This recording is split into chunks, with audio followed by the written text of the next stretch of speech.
Ça se passe chez vous, une présentation de la MRC de Charlevoix. Bonjour à tous et bienvenue à l'émission Ça se passe chez vous. Aujourd'hui, on reçoit Annick Gauthier, responsable des programmes au camp Le Manoir des Éboulements, Myriam Cloutier, conseillère en développement territorial à la MRC de Charlevoix, et Maude Betty, chargée de projet achat local à la Chambre de commerce de Charlevoix. Bonne émission!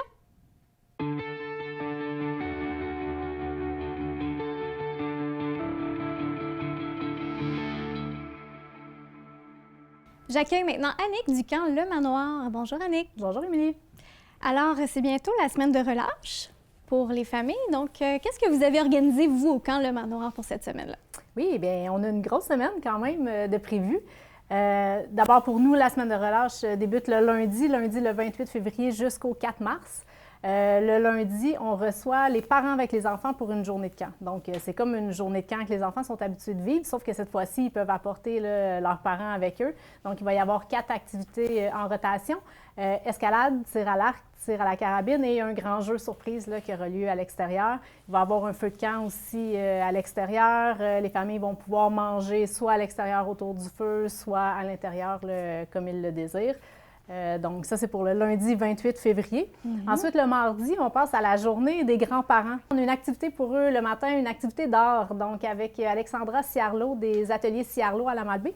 Elle va venir passer là, une partie de l'avant-midi pour que les grands-parents puissent créer avec leurs petits-enfants la maison de leurs rêves. Donc, ils vont confectionner une maison en carton avec Alexandra. Donc, c'est une petite activité là, de 2 heures en avant-midi. En après-midi, on a une autre activité qui est un rallye photo, donc pour permettre encore, toujours avec les grands-parents, de se promener au travers le camp, là, dans la forêt, tout ça, et prendre des photos parfois loufoques, parfois trouver des petites choses là, qui seront à rechercher pendant ce rallye photo-là. Le mercredi, le camp Le Manoir se transforme là, en site de plein air, donc une base de plein air animée, pardon. Donc, il y aura beaucoup d'ateliers, beaucoup d'activités qui vont pouvoir être faites de façon libre. Donc, les gens vont pouvoir soit aller glisser, soit jouer au disque golf, soit faire la raquette. Il y aura beaucoup d'activités là, sur le site de disponibles et une fois de temps en temps, ce sera animé là, par notre moniteur qui va être là sur place. Par exemple, une partie de baby-foot tout d'un coup qui est lancée, puis tout le monde est invité à venir participer à cette activité-là. Le jeudi matin, c'est là qu'on passe au petit mousse pour ceux qui ont des jeunes enfants. On a une activité, une randonnée chasse aux animaux des bois en collaboration avec Timousse d'Ambrouge Charlevoix. Donc, il va y avoir des petites poupées cachées un petit peu partout dans la forêt. Puis ça s'adresse vraiment plus là, aux 0-5 ans. Les petites pattes, là, quand ils voient une des poupées, après ça les motive à marcher jusqu'à la suivante. Donc, c'est une activité d'1h30 le matin. Exact. Une activité d'1h30 le matin pour les petits mousses. Ensuite, on a pensé aux plus vieux aussi. Donc, le soir, en soirée, on aura une randonnée nocturne pour les 10 ans et plus, où là, il y aura, je ne veux pas trop en dire, là, mais il y aura un petit jeu au travers de tout ça là, et des indices à trouver dans la forêt pendant la randonnée. Et au retour, il y aura un feu de camp. Peut-être quelques légendes, quelques chansons, puis un petit peu d'animation là, autour du feu de camp. Et il nous reste enfin le vendredi. Vendredi, on a décidé de donner congé de parents aux enfants. Donc, c'est une journée, juste une journée de camp là, régulier de 9h à 4h. Les enfants entre 5 ans et 13 ans sont invités à venir passer une journée avec un moniteur. Ça fait pas mal le tour de la semaine de relâche. C'est chargé, c'est un beau programme. Puis toutes les activités, en fait, à partir de quel âge on peut participer? Bien, c'est ça dépend lesquelles. Là, la plupart du temps, c'est pour tout le monde ou 5 ans et plus. Comme je disais, pour les petits mousses le jeudi matin, là, c'est vraiment du 0-5 ans. Mais sinon, là, c'est assez en général pour tout le monde. On peut s'inscrire, en fait, on doit s'inscrire là, sur le site de Kids-Go pour que ce soit, pour faire plus simple, là, vous pouvez juste passer sur le site du camp Le Manoir, camplemanoir.qc.ca, aller voir dans la section loisirs, puis ça va vous dire où vous inscrire, ça va vous donner les âges, les prix et tout ça, là, donc toute l'information se trouve sur notre site Internet. Parce que les places sont limitées, c'est ça, tout à fait, donc on est mieux de se dépêcher pour s'inscrire. Oui, déjà, je sais que la journée parents-enfants est déjà presque pleine, là, donc il ne faut pas tarder. OK. Puis la plupart des activités se font à l'extérieur. Si jamais il y a un mauvais temps, est-ce qu'ils sont remises? ça ne peut pas être reporté. Ouais. Je vous dirais qu'en général, il faut vraiment qu'il fasse vraiment, vraiment pas beau pour que ça n'ait pas lieu. Là. Sinon, la journée du lundi et du vendredi, il y a quelques activités à l'intérieur, donc on peut jouer entre les deux. Là, mais sinon, si jamais c'était si mauvais, là, on annulerait puis on aviserait les gens. Là. Mais ça ne pourrait pas être reporté, malheureusement. Non, on a juste une semaine de relâche. Ben oui, c'est ça passe vite quand même. Exact. Puis au niveau des prix, ça tourne autour de combien pour les activités? Entre 5 et 35 selon les activités. Vous faites aussi des belles activités l'été, des camps. Peux-tu me dire un petit peu plus de détails là-dessus? Oui, bien en fait, nos inscriptions sont déjà ouvertes pour les camps de vacances. C'est débuté là, depuis mercredi passé.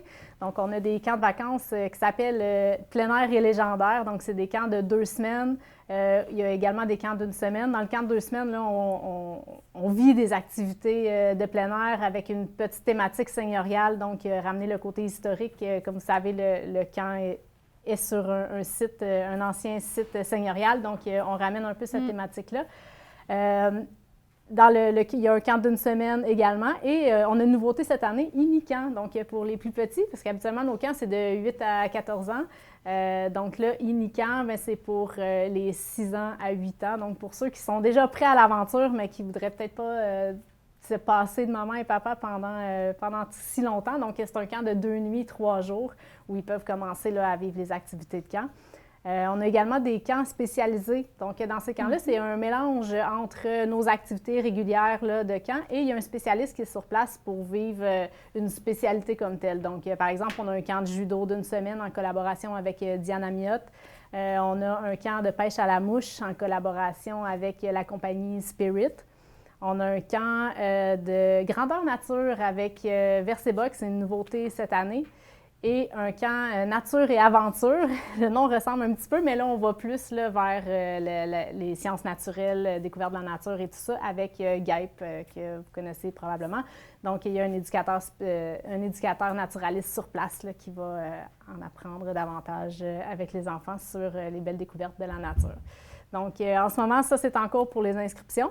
Les inscriptions pour les camps de jour s'en viennent le 2 mars pour les résidents des Éboulements et de Saint-Irénée et à partir du 9 mars pour tous. La programmation est déjà sur le site Internet. Là, on a 17 spécialités là, en plus des journées régulières. Là. Donc, les gens peuvent aller voir tout de suite là, sur carlemanoir.qc.ca pour déjà choisir avec leurs enfants les spécialités là, qu'ils auront envie de faire cet été. Également, il y a les camps municipaux. Les camps municipaux, donc, si vous êtes à Petite-Rivière-Saint-François, à Saint-Urbain, Notre-Dame-des-Monts, Saint-Aimé-des-Lacs, Saint-Hilarion, l'Île aux Coudes, les inscriptions vont débuter le 30 mars. Et il va me rester le English Camp, donc le camp qui se déroule en anglais pendant 2 semaines. 2 semaines à Baie-Saint-Paul, 2 semaines à la Malbaie. Donc, d'un côté comme de l'autre, les inscriptions débutent mercredi prochain déjà. Hey, wow, ça fait... Non, mais Annick, moi, je connaissais quand même le camp Le Manoir, mais moi, chapeau pour la diversification au niveau de la programmation. Tu sais, on touche la pêche à la mouche, on va dans l'histoire, tu sais, on utilise même des acteurs comme Mme Diane Amiotte, que tout le monde connaît. Oui. Mais moi, je trouve que c'est tellement intéressant ce que vous proposez. Vraiment, bravo. Merci. On travaille aussi en ce moment pour peut-être des camps familiaux. Donc, probablement, le pêche à la mouche là, également. Là, oui, justement. Quelques ça, jours c'est de 8 à 12 ans, pêche à la mouche? Ah, ouais. Bien, c'est vraiment le fun. Puis en plus, on est un endroit au Québec où on a une rivière à saumon, même 2 rivières à saumon. Reconnues. C'est exceptionnel. Là. Dans le fond, on est les rivières à saumon les plus proches des centres urbains. Fait que nos enfants puissent s'imprégner de ça, c'est vraiment extraordinaire. Ouais.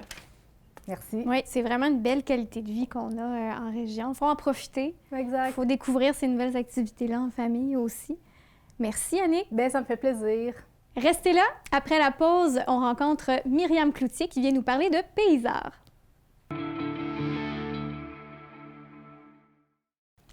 Nous sommes de retour à l'émission et maintenant, je m'entretiens avec Myriam Cloutier. Bonjour, Myriam. Bien, merci, Émilie, de m'accueillir sur le plateau. Alors, tu viens nous parler de Paysard. Tout à fait. Paysard, écoute, c'est un projet qu'on travaille tout le long de l'année. Donc, moi, je travaille pour la MRC de Charlevoix. Je suis pas tout seul là-dedans. Je travaille ce dossier-là avec Annie Vaillancourt, que vous connaissez bien, qui vient souvent à l'émission. Puis, deux de nos collègues de l'Est aussi, de la MRC de l'Est, qui est Martine Néron et Amélie Lahaye-Bouchard. Puis, il y a également d'autres, des artistes. Il y a aussi des collaborateurs au Musée de Charlevoix. On a différentes personnes qui travaillent avec nous là-dessus. Mais nous sommes rendus à l'étape de l'appel aux artistes. Donc, je vous explique, Paysard, c'est un parcours artistique qui se déroule en milieu agricole. Donc, on a 10 sites partout dans Charlevoix, 5 dans Charlevoix-Est, 5 dans Charlevoix-Ouest. On est à la 7e édition. Fait quand même, là, c'est un projet qui arrive à un certain niveau de maturation. Puis voilà, donc les artistes sont invités à postuler sur les 10 fermes qui ont levé la main cette année pour participer. Je peux vous les nommer. C'est lesquels? Ben oui. Donc, on a la ferme de l'Oiseau Bleu qui fait de l'élevage bovin, donc à Baie-Saint-Paul, dans le bas de la baie, pour ceux qui connaissent. D'ailleurs, ils viennent de développer récemment une boutique à la ferme qui est super intéressante et un petit volet maraîcher là, avec la relève. Fait que ça va être très intéressant à découvrir. On a également les Jardins de la Minga, qui est une nouvelle entreprise à Baie-Saint-Paul, dans le chemin Sainte-Croix. Ça, c'est de la culture maraîchère, fruitière. C'est un jeune couple là, qui se lance en affaires. C'est super intéressant. La ferme Pérou, production laitière. Donc là, on est un peu plus dans les plateaux à Baie-Saint-Paul, en haut du golfe. Une ferme, ça fait longtemps qui est établie à Baie-Saint-Paul. Puis justement, on est dans la relève également. Je pense la 3e ou 4e génération. Fait que c'est une ferme qui est là depuis longtemps. On a la ferme Rosaire-Lavoie en production d'œufs à Saint-Hilarion, juste à côté de la 138. Ça aussi, c'est une ferme ça fait longtemps qu'elle est là, puis qui est bien établie, qui fonctionne bien. On a également dans notre territoire de Charlevoix de Ouest qui complète la boucle, c'est la Rustique Île aux Coudes. Donc ça, c'est une entreprise un peu plus récente qui fait de la culture de la vente, culinaire et des cerises de terre. Fait que c'est intéressant aussi, on voit une diversité au niveau des productions agricoles. Du côté de l'Est, on a les belles récoltes de Charlevoix. D'ailleurs, moi, je suis une fan de leurs produits. Je sais pas vous, mesdames, mais le gruau là, et tout ça, là, les grains qu'ils nous proposent, je trouve ça excellent. Donc, évidemment, culture de grains biologiques. On a également la ferme Édouard Tremblay Fils en culture maraîchère à la MRC de l'Est.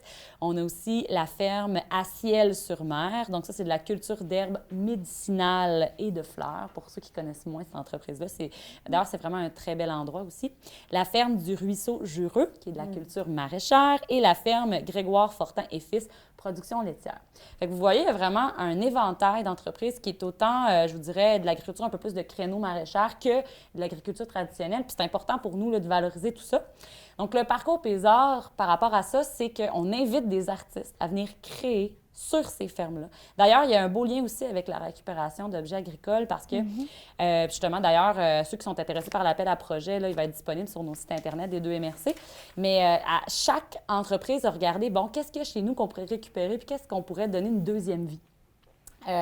D'ailleurs, ça me fait penser là, à la ferme de l'Oiseau Bleu. Ils ont des vieilles charrettes là, vraiment antiques qui n'utilisent plus. Là. On s'entend que ça irait au vieux fer. C'est des possibilités pour créer une œuvre. Tout à fait. Fait que voilà, il y a plein d'éléments comme ça un peu partout. Je sais aussi qu'à la ferme de Rosaire-Lavoie, ils nous parlaient des contenants de plastique d'œufs. Qu'est-ce qu'on peut faire avec ça? Puis évidemment, c'est une entreprise qui met en valeur le territoire agricole. Donc, il faut que ça soit quelque chose qui soit, assez solide pour résister aux intempéries. Je vais nommer ça comme ça parce que l'œuvre est dehors. Le but, c'est de mettre en valeur le paysage agricole et ceux qui l'entretiennent, évidemment. Donc, tous ces producteurs-là que je viens d'énumérer, ce sont les gens qui prennent soin de ce paysage-là, qui sont fiers de leur entreprise puis qu'ils font partie du paysage. Ça nous permet de découvrir aussi un peu l'arrière-pays qui est un peu moins connu, je vous dirais, dans ce projet-là. C'est intéressant. Puis c'est la 2e année, je crois que c'est vraiment les deux MRC qui se joignent au projet. Tout à fait. L'an dernier, c'était la première fois qu'on faisait vraiment une collaboration Est-Ouest parce que les 5 premières éditions, c'était vraiment 5 sites dans Charlevoix-Ouest. D'ailleurs, c'est un projet qui avait été initié dans le cadre du PDZA, de notre MRC. Mais non, les collaborations sont vraiment fructueuses avec l'Est, je vous dirais, puis ils sont très motivés, puis c'est plaisant de pouvoir, tu sais, je veux dire, comme les belles récoltes, là, c'est tellement différent. Tu arrives dans les belles vallées, dans l'Est, tu sais, on a un paysage qui se ressemble, mais en même temps, pas toujours.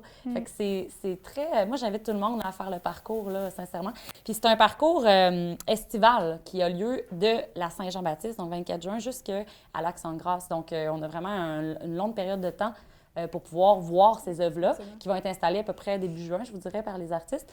Puis c'est ça. Fait que c'est vraiment une belle occasion de redécouvrir son Charlevoix et de se réapproprier son paysage, je dirais, pour les gens d'ici, là, honnêtement. C'est vrai. Puis, j'imagine que les œuvres doivent être assez grosses pour qu'on les remarque aussi de la Tout à rue. fait. Bien, évidemment, l'artiste choisit ce qu'il crée. Tu sais, je veux dire, nous, c'est sûr qu'en plus, cette année, on a un thème qui propose ce type d'œuvre un peu grandiose comme ça. Donc, le thème, c'est « Habiter l'espace, la rencontre des cultures ». Habiter l'espace, bien évidemment, c'est ça ramène à, je vous dirais, à la, pas à l'immensité, mais tu sais, veux pas. La création d'une œuvre en milieu agricole, si on veut qu'elle soit visible, c'est sûr qu'il faut qu'il y ait une certaine grandeur. Je veux dire, si l'œuvre est plus petite, bien, remarque qu'il y a eu des éditions où il y a des artistes comme l'année dernière, je pense à Bénédicte Séguin qui avait créé quelque chose.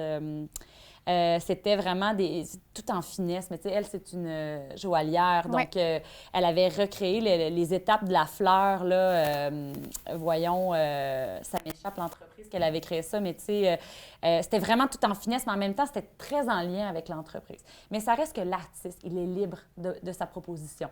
Mais ça reste que de le faire dans une idée de grandeur, c'est favorable pour la mise en valeur du paysage, dans le fond.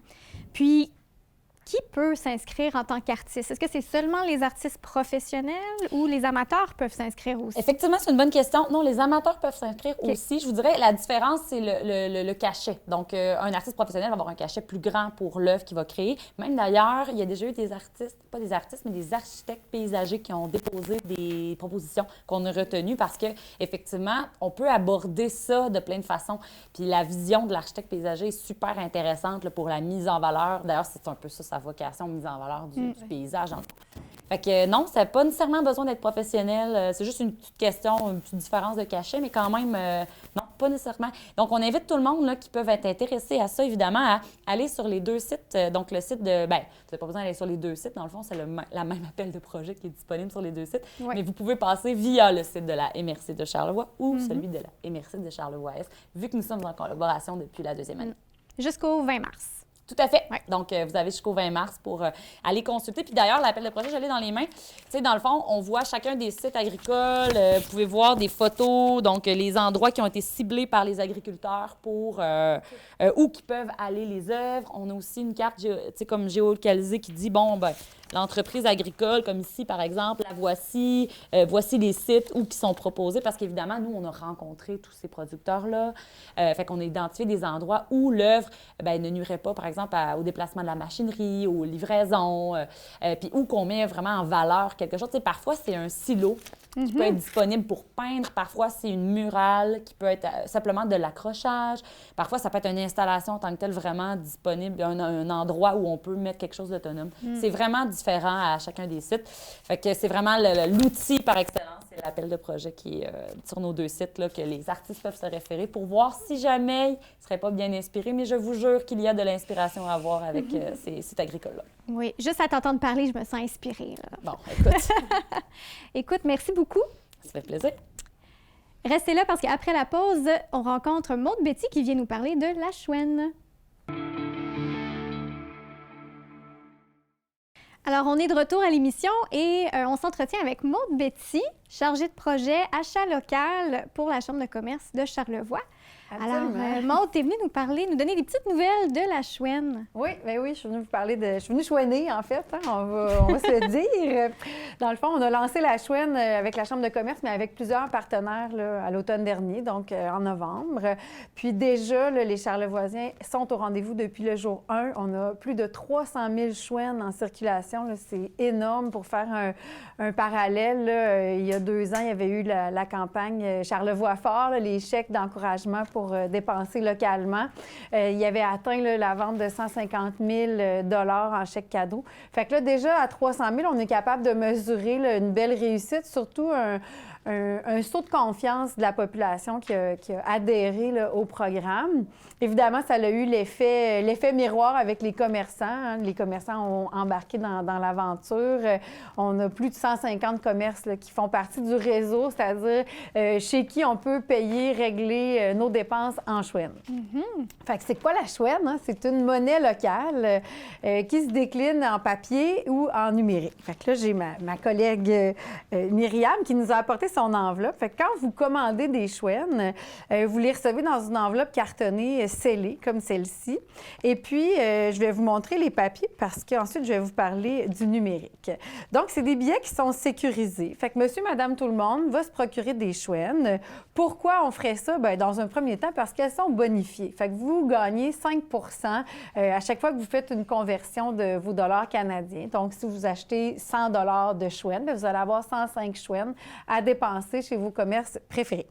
Alors, la chouenne, bien, ça ressemble à des billets d'argent classiques, là, comme on dit, du dollar canadien. Mais plus beau. Oui, plus beau encore, effectivement. Donc, il y a des billets de 1, 5, 10, 20 jusqu'à 50.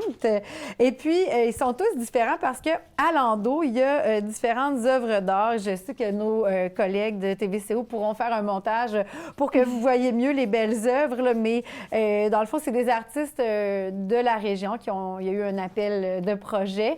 Puis, c'est des œuvres qui représentent le territoire. Donc, c'est facile de se sentir là, un sentiment d'appartenance là, face à cette monnaie-là.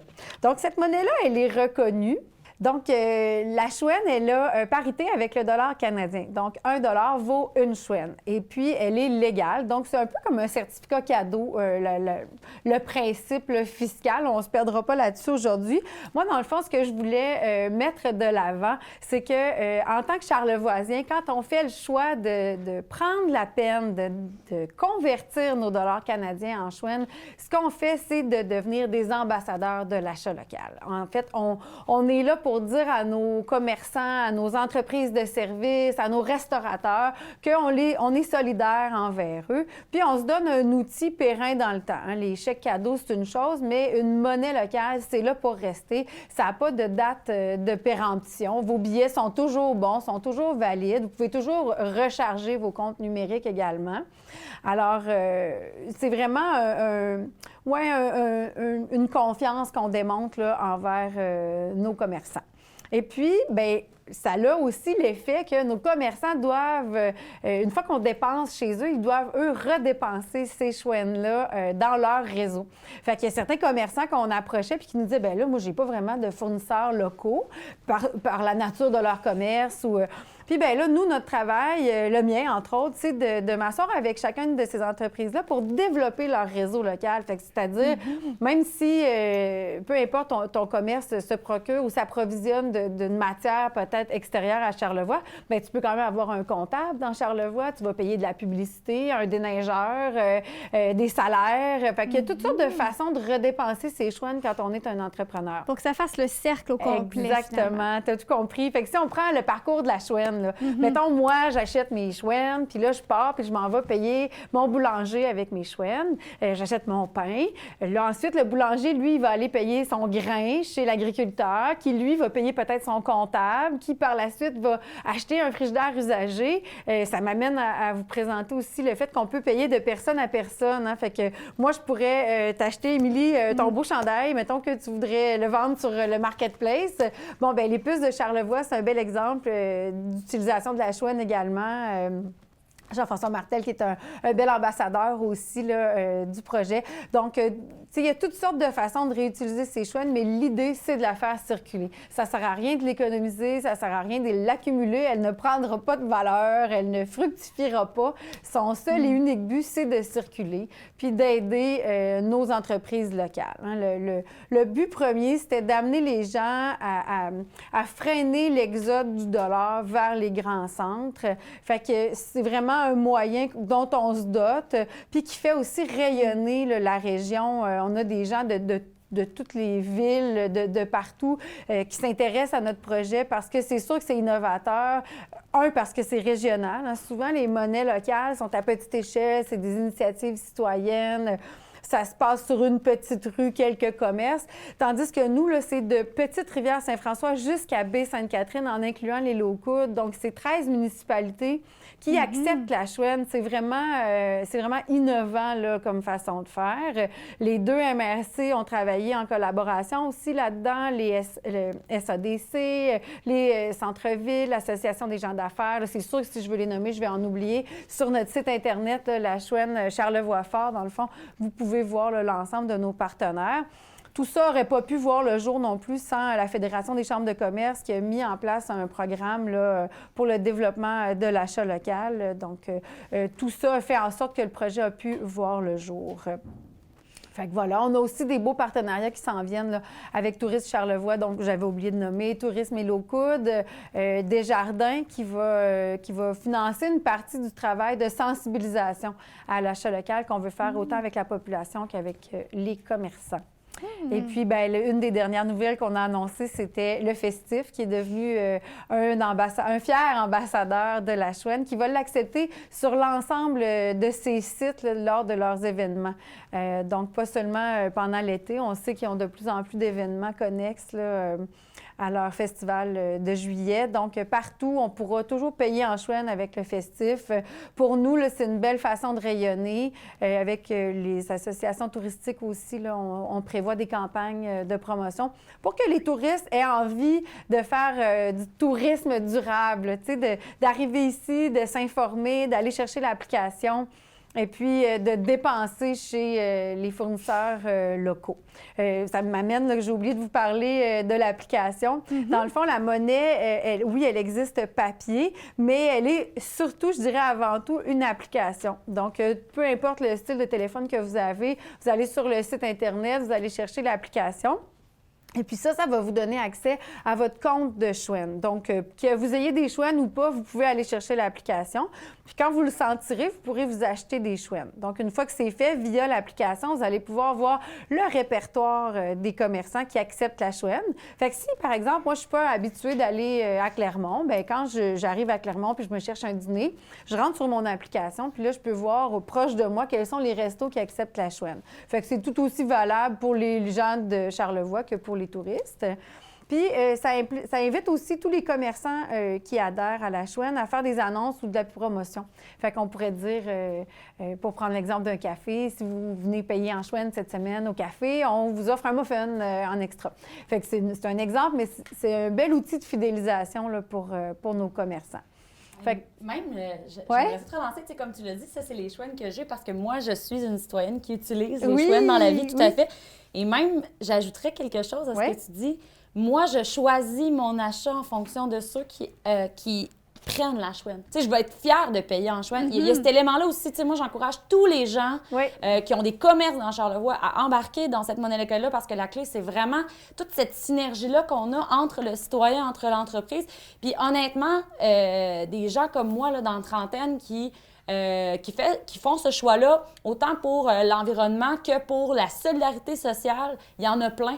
Fait que c'est tout à votre avantage de vous inscrire à cette monnaie-là parce que ça va, en tout cas, me donner le goût puis donner le goût aux gens qui aiment la chouenne d'aller chez vous. Absolument. Oui, puis c'est pas plus compliqué que d'utiliser de l'argent ou d'utiliser son téléphone pour payer. Hein? Quand tu as l'application, comment ça fonctionne? Absolument, c'est vraiment très simple. Une fois qu'on a l'application, c'est un peu comme un virement accédé, si on veut, sauf que c'est instantané. Il n'y a pas de mot de passe, on ne peut pas annuler la transaction. Donc, si, par exemple, je vais au Mousse Café, j'arrive à la caisse, je dois 3,50, je vais aller sur mon application, j'entre le montant dû, je sélectionne le bon commerce, je fais confirmer, puis ma transaction, elle est effectuée, l'argent est rendu dans le compte du Mousse Café. Fait que c'est très simple, c'est sans frais de transaction, fait que c'est avantageux de part et d'autre. Hein? Autant pour le commerçant, on sait qu'ils ont des frais de plateforme là, assez importants. Et pour vous également, parce que vous n'avez aucun frais de bancaire là, relié à ça. Donc, c'est sûr que moi, je vous encourage à acheter vos chouennes. Puis d'en faire un automatisme, c'est un petit peu le défi que je vous donnerais. C'est-à-dire, peut-être une fois par mois, on se met une petite alarme. Puis une fois par mois, on s'assure de recharger notre compte de chouennes. Que ce soit juste de 100 chouennes ou le montant qui vous convient. Mais l'idée, c'est de se créer une habitude. Fait que si on sait qu'on a toujours un montant de chouennes à dépenser, on va avoir le réflexe de l'utiliser. Mais c'est vrai, ça. Parce que moi, j'ai toujours mon argent. Fait que exact. là, quand je vois le petit autocollant, OK, là, je peux y aller. Donc, moi, quand je vois ça sur Oui. une porte d'un commerçant, ben, tu sais, je suis comme, OK, non, là, je sors mes chouines, là, je paye pas autrement. t'sais. Exactement. C'est le symbole, dans le fond, amène tes chouines ici. Ça vous dit que le commerce accepte les chouines. Donc, l'ensemble des commerces qui ont adhéré ont ça dans leur vitrine. Bien, il y en a plusieurs qui n'ont pas le pignon sur rue. Donc, je vous invite, moi, à consulter le répertoire sur le site du Charlevoix-Fort. Le répertoire de commerçants est en ligne et puis il est bonifié régulièrement. Là, je dirais qu'à toutes les semaines, j'ajoute des nouveaux commerces qui veulent se joindre au mouvement. Donc, consultez-le régulièrement. Puis s'il y a des commerces que vous visitez régulièrement qui ne l'acceptent pas, bien, dites-leur que vous aimeriez qu'ils l'acceptent. Tu sais, Tout à souvent, Oui. tu sais, c'est quelque chose qu'on est en train de déployer. C'est un tout petit bébé encore, la chouine, même si c'est à grand déploiement parce que ça a eu un succès instantané. Il reste encore beaucoup de gens à consulter, puis le territoire est vaste à couvrir. Donc, tu sais, faites-vous tous des porte-parole de l'achat local, puis ensemble, on va vous faire rayonner cette monnaie-là pendant plusieurs années. Ce n'est que le début. Voilà. Bien, merci, Maude. Ça me fait plaisir. Ça me donne envie d'aller acheter mes chouines tout de suite. De là, sur mon- chouiner, c'est super. Écoute, Oui, merci. Merci tout le monde d'avoir été là aujourd'hui. Merci à vous d'avoir été là avec nous et on se revoit très bientôt à Ça se passe chez vous.